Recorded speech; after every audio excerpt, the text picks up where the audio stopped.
Hi friends, PowerPoint tutorial Autoshape and formatting ரொம்ப இம்பார்ட்டண்ட்டான topic. ஏன் அப்படின்னா நம்ம ஆட்டோஷேப்ஸ்ன்றது PPTலே நமக்கு ரெடிமேடாக கொடுத்துருக்காங்க. அந்த ஷேப்ஸை இன்சர்ட் பண்ணி அதை எப்படி அழகாக ஃபார்மேட் பண்ணுறதுங்கிறது மூலமாக நம்மளுடைய ப்ரெசன்டேஷனில் நைஸ் ஷேப்ஸ் நிறைய இன்சர்ட் பண்ணி வியூவர் இம்ப்ரெஸ் பண்ணுற அளவுக்கு நம்மளுடைய ப்ரெசன்டேஷனை கொடுக்க முடியும்.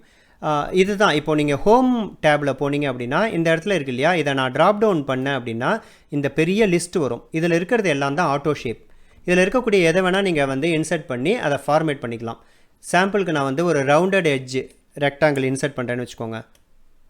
இது எனக்கு ஒரு ரவுண்டட் எட்ஜ் ரெக்டாங்கிள். இதை நான் இன்சர்ட் பண்ணிட்டேன், எனக்கு இது ஷேப் ஆகிடுச்சு. இப்போது இதில் நான் டெக்ஸ்ட் டைப் பண்ணலாம், புல்லட்டட் டெக்ஸ்ட் டைப் பண்ணலாம். இதில் ஒரு ஐக்கான் மேலே வச்சு ரெண்டுத்தையும் ஒன்றா குரூப் பண்ணி வச்சுக்கலாம். ஸோ இது ஒரு பேக்ரவுண்ட் பாக்ஸ் மாதிரியும் இருக்கும், டெக்ஸ்ட் பாக்ஸ் மாதிரியும் செயல்படும். நீங்கள் டெக்ஸ்ட் டைப் பண்ண ஆரம்பிச்சிட்டிங்கன்னா டெக்ஸ்ட் பாக்ஸ் ஆகிடும். இல்லைனா இது மேலே ஏதாவது ஒரு இமேஜ் வைக்கிறீங்க அப்படின்னா இது பேக்ரவுண்ட் பாக்ஸ் ஆகும். ஸோ இதுதான் ஆட்டோ ஷேப். இதில் இருக்கக்கூடிய ஒவ்வொரு ஷேப்பையும் நீங்கள் இன்சர்ட் பண்ணி அது எப்படி இருக்குது உங்களுடைய ப்ராஜெக்ட்டுக்கு எது தேவையோ அதை இன்சர்ட் பண்ணிக்கலாம். இப்போ ஷேப்போட fill colour and border colour பார்க்கலாம். நான் இப்போ இன்சர்ட் பண்ணோன்னே எனக்கு க்ரீன் கலரில் வருது இல்லையா, எனக்கு க்ரீன் கலரில் நோ பார்டர் வருது. எனக்கு அப்படி வரக்கூடாது. நான் இன்சர்ட் பண்ணும்போதே எனக்கு இதில் இருக்கக்கூடிய வேறு ஏதாவது ஒரு கலர் இந்த ஆரஞ்சு கலரில் எனக்கு வரணும் அப்படின்னா நான் ஃபஸ்ட்டு ஏதாவது ஒரு ஷேப் இன்சர்ட் பண்ணிவிட்டு இங்கே ஃபில் கலரில் போய்ட்டு ஆரஞ்சு கொடுத்துருவேன். ஆரஞ்சு கலரில் வரணும், ப்ளஸ் எனக்கு அதனுடைய பார்டர் இந்த க்ரீன் கலர், இந்த ஆலிவ் க்ரீன் கலர் பார்டர் நல்லா திக்கு பார்டராக வரணும். ஸோ நான் ஒவ்வொரு ஷேப் இன்சர்ட் பண்ணும்போதும் என்னுடைய ஷேப்போட ஸ்டைல் இப்படி தான் இருக்கணும்னு நான் டிட்டர்மைன் பண்ணிட்டேன்னு வச்சுக்கோங்க. இதை ரைட் கிளிக் பண்ணி ஜஸ்ட் இந்த ஷேப் மேலே ரைட் கிளிக் பண்ணி செட் அஸ் டிஃபால்ட் ஷேப்னு கொடுத்துட்டேன் அப்படின்னா இப்போ நான் டெலீட் பண்ணிவிட்டு ஃப்ரெஷ்ஷாக வேறு ஒரு ஷேப் இன்சர்ட் பண்ணால் எனக்கு அதே ஸ்டைலில் வரும். நான் இப்போ ஒரு ஆரோ இன்சர்ட் பண்ணும்போது நான் ஃபஸ்ட்டு டிஃபால்ட் கொடுத்ததுனால orange colour fill and green colour border வந்திருக்கு இல்லையா, இதுதான் ஒரு ஷேப்போடைய ஃபில் கலரையும் பார்டர் கலரையும் நம்ம ப்ரெசன்டேஷனுக்கு ஏற்ற மாதிரியும் நம்ம டெம்ப்ளேட்டுக்கு ஏற்ற மாதிரியும் டிட்டர்மைன் பண்ணி வச்சுக்கிறது. ஒன்ஸ் இதை பண்ணி வச்சிட்டிங்கன்னா ஒவ்வொரு தடையும் நீங்கள் ஷேப் இன்சர்ட் பண்ணும்போதும் கரெக்டாக அதே கலரில் வரும். ஸோ கன்சிஸ்டன்சி இருக்கும் உங்களுடைய ப்ரெசன்டேஷனில். இதுதான் பார்டரோட திக்னஸ் என்ன அப்படின்னா இங்கே செலக்ட் பண்ணிவிட்டு வெயிட்டில் போய்ட்டு பார்டரோட திக்னஸ் கண்ட்ரோல் பண்ணிக்கலாம். எனக்கு ரொம்ப திக்காக இருக்குது அந்த பார்டர்னு ஃபீல் பண்ணிங்கன்னா இதேமாதிரி தின்னாக வச்சுக்கலாம். அதான். தென் இப்போ அடுத்தது ஷேப் மார்ஜின் பார்ப்போம். நான் ஒரு ரெக்டாங்கிளை இன்சர்ட் பண்ணுறேன். ரெக்டாங்கிளை இன்சர்ட் பண்ணிவிட்டு இங்கே ஏதாவது டைப் பண்ணுறேன்னு வச்சுக்கோங்க.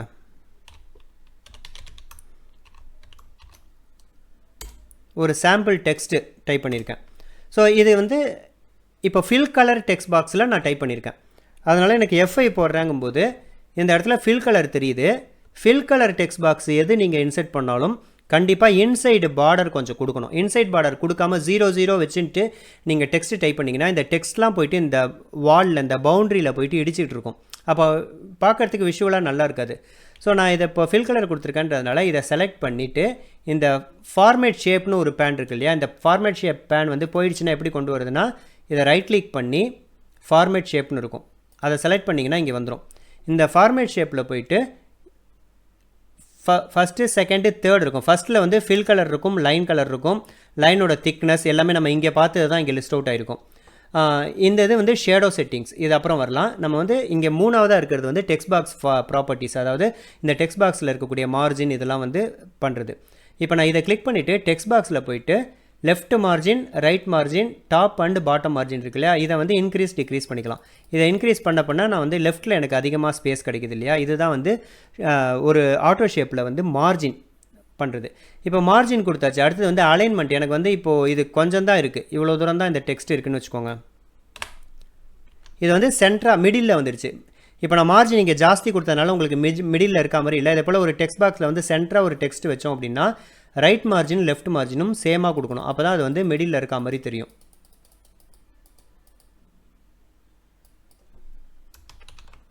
இப்போ தான் கரெக்டாக அது மிடில் இருக்கும். இந்த மாதிரி உங்களுக்கு சின்னதாக ஒரு 3 வேர்டு 4 வேர்டில் இருந்தால் மிடில் சென்டர் வச்சுக்கலாம். நான் ஃபஸ்ட்டு டைப் பண்ணியிருந்த மாதிரி நிறையா இருக்குதுன்னு வச்சுக்கோங்க.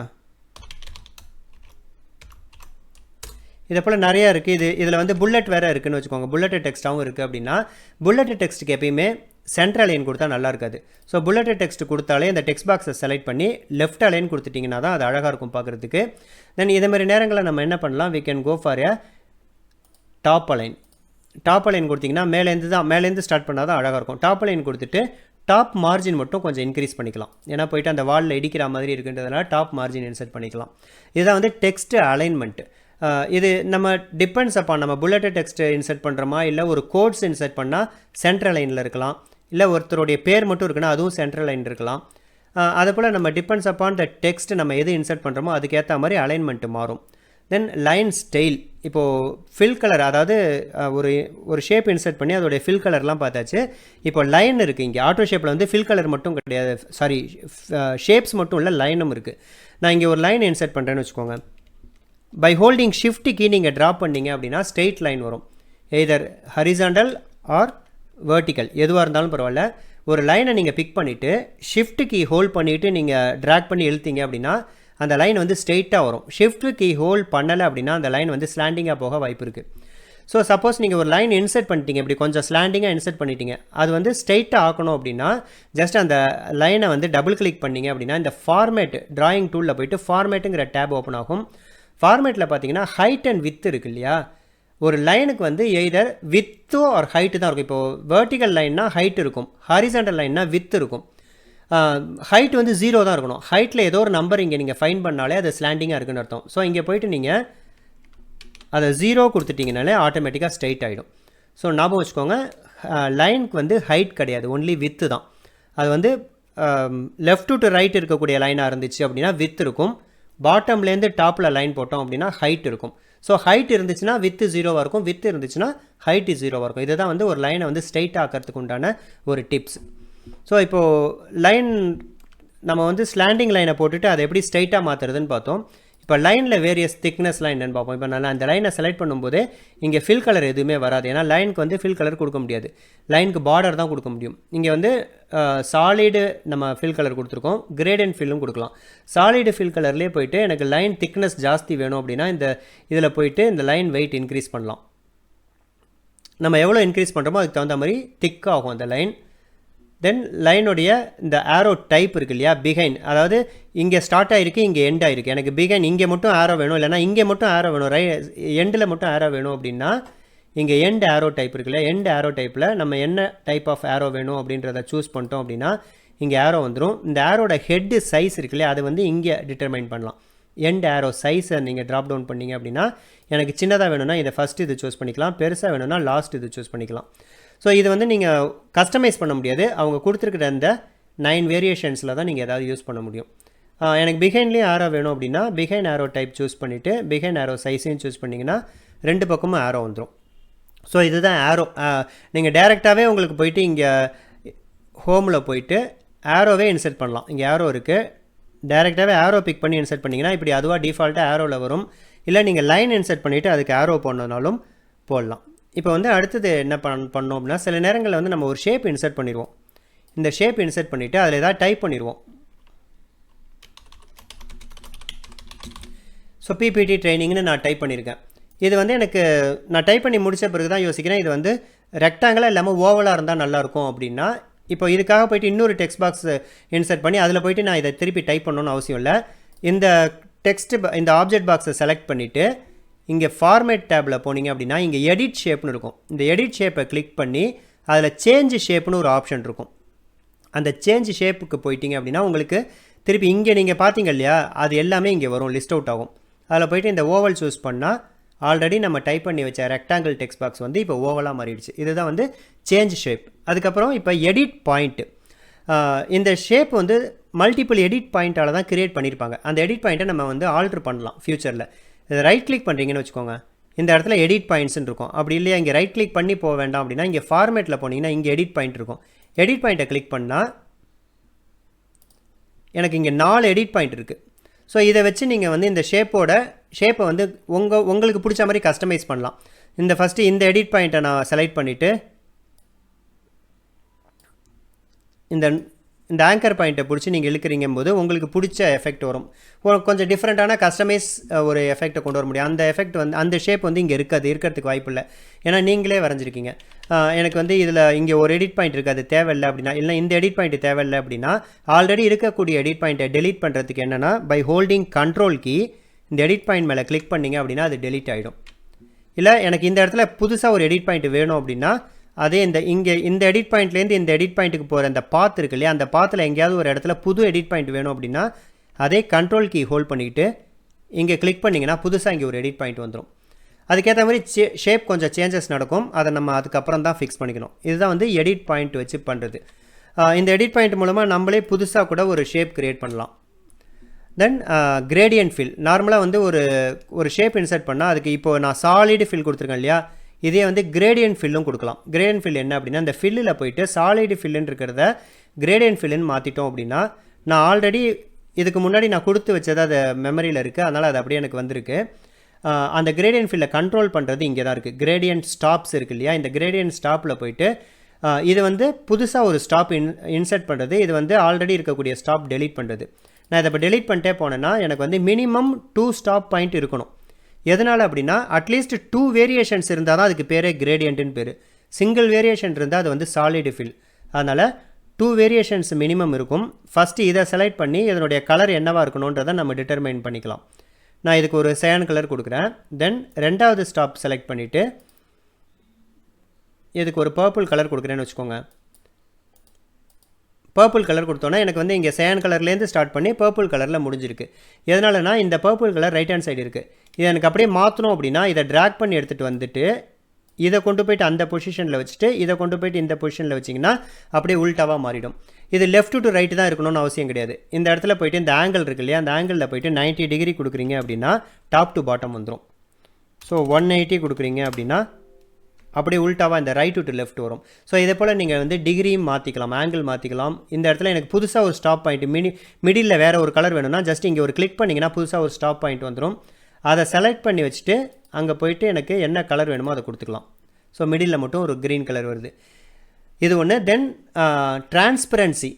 இதில் ஏதாவது ஒரு ஸ்டாப் பாயிண்ட்டுக்கு மட்டும் நம்ம 100% இல்லைனா 50% டிரான்ஸ்பரன்சி கொடுத்துக்கலாம். இப்போ நான் இந்த சயான் கலரை சூஸ் பண்ணி டிரான்ஸ்பரன்சியில் போய்ட்டு நான் 100% கொடுத்துட்டேன் அப்படின்னா இந்த இடம் வந்து எனக்கு ஃபுல்லாக சீ த்ரூவாக இருக்கும். இதை நகர்த்தி எடுத்துகிட்டு போய்ட்டு இந்த டைட்டிலுக்கு மேலே வைக்கும்போது உங்களால் வந்து இது மூலமாக அந்த டைட்டிலை படிக்க முடியும். அப்படியே வர வர கொஞ்சம் கொஞ்சமாக இங்கே வந்து அந்த டைட்டிலை படிக்க முடியாமல் இருக்குது. ஏன்னா இது ஏன் டைட்டிலை மறைக்குதுன்னா, இந்த பர்பிள் கலருக்கு வந்து நான் டிரான்ஸ்பரன்சி கொடுக்கல, 0 இருக்குது. ஆனால் இந்த சயான் கலருக்கு வந்து 100% டிரான்ஸ்பரன்சி கொடுத்துருக்கேன்றதுனால இங்கே வந்து உங்களுக்கு சீ த்ரூவாக தெரியுது. இது வந்து ஒரு கிளாஸி எஃபெக்ட் கிடைக்கும் உங்களோட ஷேப்புக்கு. ஏதாவது ஒரு கிராஃபிக்கல் எலிமெண்ட்டோடு நீங்கள் ப்ளே பண்ணும்போது இந்த டிரான்ஸ்பரன்சி இதெல்லாம் கொடுத்துக்கலாம். இப்போ நான் சாலிட் ஃபில்லே கொடுத்துட்டு ஷேடோ செட்டிங்ஸ் பற்றி லைட்டாக சொல்லிடுறேன்.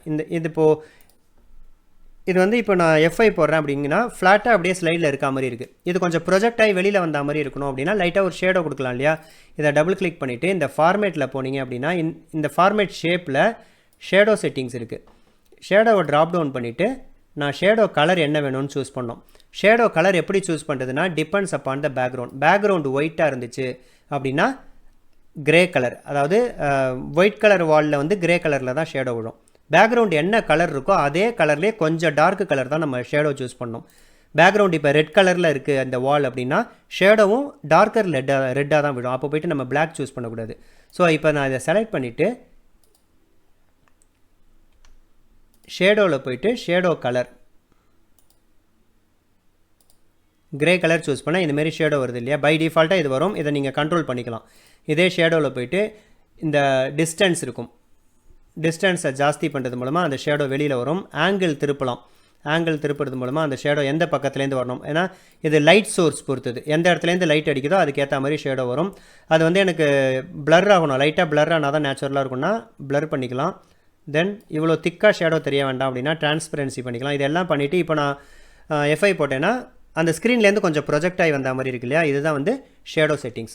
ஃபைனலாக வந்து ஒரு சின்னதாக ஒரு ஐக்கான் எப்படி, அதாவது நம்மக்கிட்ட பவர் பாயிண்டில் வந்து சிம்பிள்னு ஒரு ஆப்ஷன் இருக்குது, இன்செர்ட் சிம்பிள்னு ஒரு ஆப்ஷன் இருக்குது. அந்த இன்செர்ட் சிம்பிள் சூஸ் பண்ணி ஒரு ஐக்கான் எப்படி கிரியேட் பண்ணுறதுன்னு பார்க்கலாம். இது ஒரு அடிஷ்னல் டிப் தான் இந்த ட்ரைனிங் மெட்டீரியலில். இது வந்து நம்ம ஒரு ஐக்கான் வேணும், இமிடியேட்டாக ஒரு ஐக்கான் வேணும், அந்த ஐக்கானை போய்ட்டு சூஸ் பண்ணி, அதாவது ஒரு கூகுள்லேருந்து தேடுறதுக்கு டைம் இல்லை அப்படின்னா நம்ம சிம்பிளில் போய் தேடலாம். இன்செர்ட்டில் போனீங்க அப்படின்னா இந்த இடத்துல சிம்பிள் இருக்கும். நான் ஒரு டெக்ஸ்ட் பாக்ஸ் இன்சர்ட் பண்ணுறேன்னு வச்சுக்கோங்க.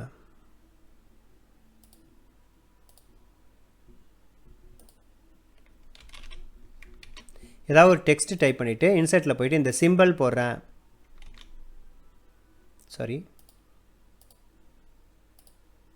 சிம்பிள் போட்டால் எனக்கு இதேமாரி சிம்பிள் வரும்.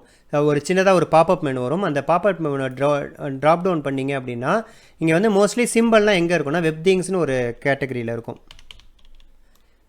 வெப் திங்ஸ் இருக்கு இல்லையா, இதை சூஸ் பண்ணிங்க அப்படின்னா இங்கே நிறையா சிம்பிள்ஸ் இருக்கும்.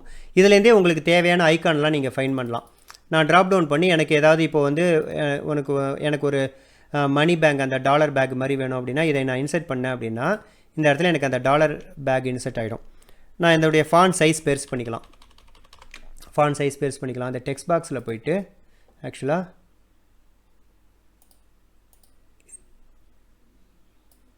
இது வந்து ஃபுல்லாக அப்படி ரீசைஸ் ஆகியிருக்கணும்.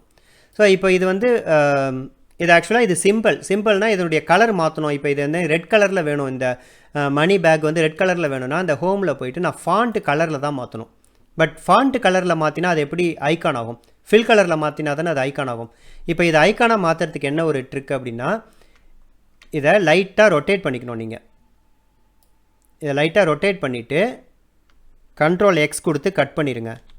கட் பண்ணிவிட்டு கண்ட்ரோல் ஆல்ட் வின்றது பேஸ்ட் ஸ்பெஷலுக்கான கமாண்டு. இதை சூஸ் பண்ணிவிட்டு இங்கே வந்து விண்டோஸ் மெட்டா ஃபைல்னு கொடுத்துட்டிங்க அப்படின்னா இப்படி பேஸ்ட் ஆகிருக்கும். இதை இப்போ கண்ட்ரோல் ஷிஃப்ட் ஜினா அன்குரூப் கமாண்ட். இதை ஒரு வாட்டி அன்குரூப் பண்ணிவிட்டு செகண்ட் டைம் அன்குரூப் பண்ணுறீங்க அப்படின்னா உங்களுக்கு இங்கே ஒரு ஃபாரின் ஆப்ஜெக்ட் இருக்கும். அதை செலக்ட் பண்ணி டெலிட் பண்ணிவிட்டு இப்போ பார்த்தீங்கன்னா இந்த நீங்கள் திருப்பி அதை பழையபடி நீங்கள் இந்த போல் லெஃப்ட் ஹேண்ட் சைடு நீங்கள் ரொட்டேட் பண்ணிக்கலாம். இப்போ இது வந்து ஐக்கானாக மாறிடுச்சு. நான் முன்னாடி டெக்ஸ்ட் கலர் இந்த ஃபாண்ட் கலர் மாற்றினோன்னு மாறிச்சு இல்லையா, இப்போ நான் போயிட்டு ஃபில் கலர் மாற்றினா மாறும்.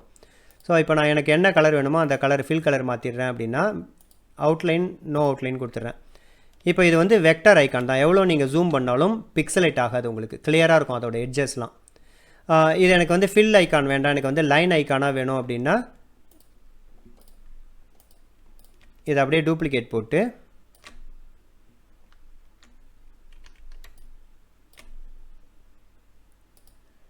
நோ ஃபில் கொடுத்துட போகிறோம், லைன் கலர் கொடுக்க போகிறோம். ஸோ இங்கே வந்து ஃபில் ஐக்கான் இருக்குது, இங்கே லைன் ஐக்கான் இருக்குது. இதுதான் வந்து சிம்பிள்லேருந்து ஒரு ஐக்கான் எப்படி கிரியேட் பண்ணுறதுன்றது. ஸோ இதெல்லாம் தான் ஓவரால் ஆட்டோ ஷேப்பை வந்து எப்படி ஃபார்மேட் பண்ணுறது, அதை எஃபெக்டிவாக யூஸ் பண்ணுறது, இதெல்லாம் தான். ஹோப்ஃபுல்லி இதை நீங்கள் வந்து நல்லா எஃபெக்டிவாக யூஸ் பண்ணிங்க அப்படின்னா உங்களுடைய ஆட்டோ ஷேப்பை வச்சு நிறைய இன்ட்ரெஸ்டிங் ஸ்லைட்ஸ்லாம் உங்களால் பண்ண முடியும். ஹோப்ஃபுல்லி இந்த வீடியோ டியூட்டோரியல் உங்களுக்கு யூஸ்ஃபுல்லாக இருக்கும்னு நம்புகிறேன். உங்களிடமிருந்து விடைபெறுவது உங்கள் வெங்கட். தேங்க்ஸ் ஃபார் வாட்சிங்.